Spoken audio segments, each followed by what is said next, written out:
Les Actes des Apôtres, chapitre 11. Les apôtres et les frères qui étaient dans la Judée apprirent que les païens avaient aussi reçu la parole de Dieu. Et lorsque Pierre fut monté à Jérusalem, les fidèles circoncis lui adressèrent des reproches en disant « Tu es entré chez les incirconcis et tu as mangé avec eux. » Pierre dit « J'étais dans la ville de Joppé et pendant que je priais, je tombai en extase et j'eus une vision. Un objet semblable à une grande nappe attachée par les quatre coins descendait du ciel et vint jusqu'à moi. Les regards fixés sur cette nappe, j'examinai et je vis les quadrupèdes de la terre, les bêtes sauvages, les reptiles et les oiseaux du ciel. Et j'entendis une voix qui me disait « Lève-toi, Pierre, tue et mange. » Mais je dis « Non, Seigneur, car jamais rien de souillé ni d'impur n'est entré dans ma bouche. » Et pour la seconde fois, la voix se fit entendre du ciel. Ce que Dieu a déclaré pur, ne le regarde pas comme souillé. Cela arriva jusqu'à 3 fois, puis tout fut retiré dans le ciel. Et voici, aussitôt 3 hommes envoyés de Césarée vers moi se présentèrent devant la porte de la maison où j'étais.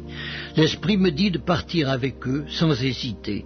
Les 6 hommes que voici m'accompagnèrent et nous entrâmes dans la maison de Corneille. Cet homme nous raconta comment il avait vu dans sa maison l'ange se présentant à lui et disant « Envoie Joppé et fais venir Simon, surnommé Pierre, qui te dira des choses par lesquelles tu seras sauvé, toi et toute ta maison. » Lorsque je me fus mis à parler, le Saint-Esprit descendit sur eux comme sur nous au commencement. Et je me souvins de cette parole du Seigneur « Jean a baptisé d'eau, mais vous serez baptisés du Saint-Esprit. » Or, puisque Dieu leur a accordé le même don qu'à nous qui avons cru au Seigneur Jésus-Christ, pouvais-je, moi, m'opposer à Dieu?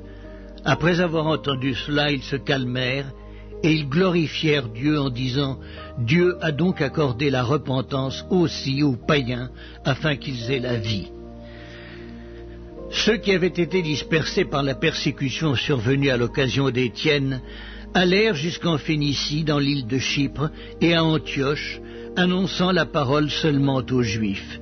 Il y eut cependant parmi eux quelques hommes de Chypre et de Cyrène qui, étant venus à Antioche, s'adressèrent aussi aux Grecs et leur annoncèrent la bonne nouvelle du Seigneur Jésus. La main du Seigneur était avec eux et un grand nombre de personnes crurent et se convertirent au Seigneur. Le bruit en parvint aux oreilles des membres de l'église de Jérusalem et ils envoyèrent Barnabas jusqu'à Antioche. Lorsqu'il fut arrivé et qu'il eut vu la grâce de Dieu, il s'en réjouit et il les exhorta tous à rester d'un cœur ferme attachés au Seigneur.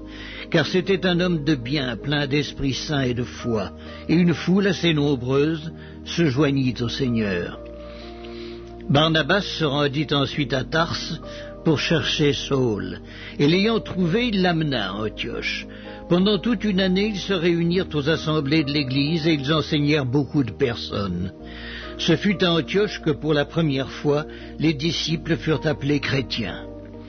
En ce temps-là, des prophètes descendirent de Jérusalem à Antioche. L'un d'eux, nommé Agabus, se leva et annonça par l'Esprit qu'il y aurait une grande famine sur toute la terre. Elle arriva en effet sous Claude. Les disciples résolurent d'envoyer chacun, selon ses moyens, un secours aux frères qui habitaient la Judée. Ils le firent parvenir aux anciens par les mains de Barnabas et de Saul.